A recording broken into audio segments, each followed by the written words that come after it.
Deuteronomy chapter 32, verse 39. See now that I, even I am he, and there is no God beside me. I kill and I make alive. I wound and I heal. Let me read that again. I kill and I make alive. I wound and I heal. Neither is there any that can deliver out of my hand.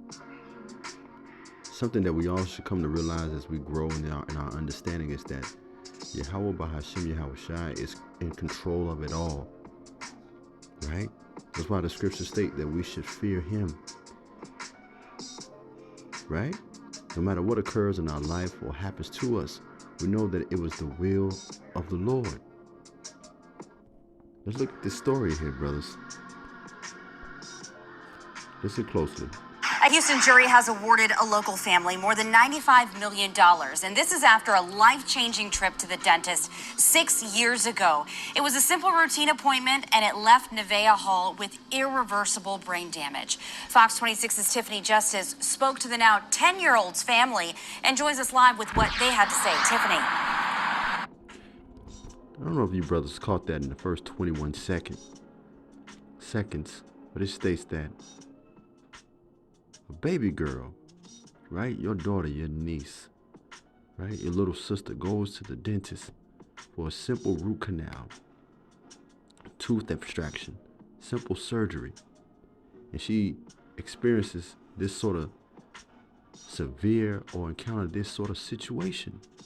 What you have to understand is this is the will of the Lord. How do we know? But we dive back into that news story. Ecclesiasticus 11 and 14, prosperity and adversity, life and death, poverty and riches, what? Come of the Lord. Okay? What the Lord say when he spoke with Isaiah? Isaiah chapter 45, verse 7. And it reads, I form the light and create darkness. I bring prosperity and create disaster. I, the Lord, do all these things. You know, a lot of times coming out of Christianity, you believe that the devil's running around wreaking havoc.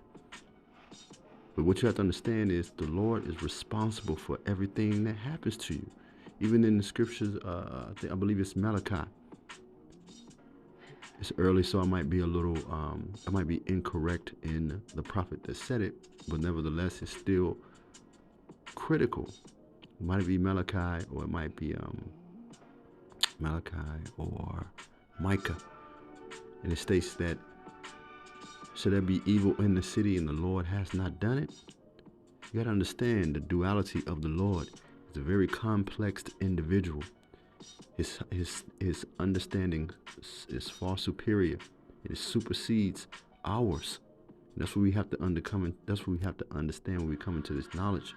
The Lord is a being beyond our comprehension. You understand? You got to get that. You got to understand that. Pardon me, brothers. Let me go back to the story here. Right, this goes back to 2016, the family filing a civil lawsuit awarded $95.5 million, but the criminal case against this dentist continues. It changed her life and it changed our life. And can you imagine if that was your child? You had a normal, healthy child. The family of now 10-year-old Nevaeh Hall speaking after a state district court jury assessed damages of $95.5 million in the civil case against former dentist Bethaniel Jefferson, who since had her medical license revoked back in November of 2016. Things happen every day in the medical field, and that's understandable. But you do the right thing and you call 911. But that's not what she did. And she was so cold about the whole situation. Yeah. In 2016, Nevaeh and her mom, Carissa Clark, went in for an appointment for a broken tooth. Nevaeh left with severe brain damage, family says, after given 7 different types of medication during that one visit, causing her to seizure. Nevaeh can no longer see, speak, walk, or eat on her own. You took a normal, healthy baby, very outgoing, very intelligent, but we don't know if she understands what's going on. If she know the difference, that there's something different about her. No one understands the hurt. This is my first granddaughter.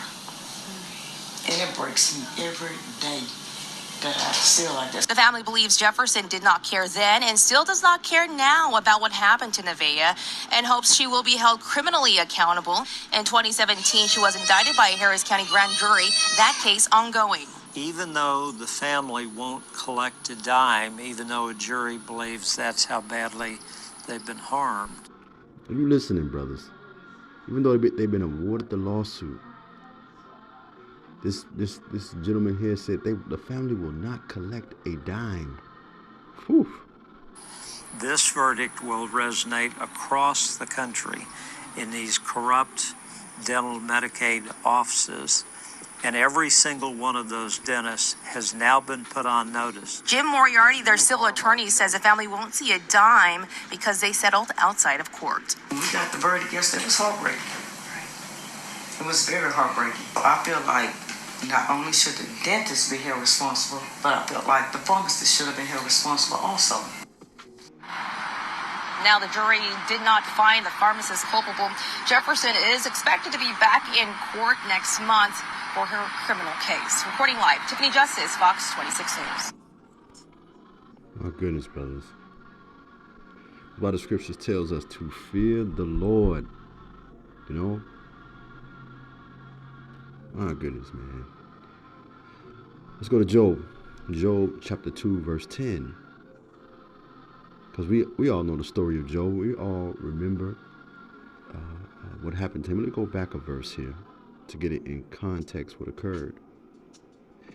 And it states, his wife said to him, "You are still maintaining your integrity. Curse God and die."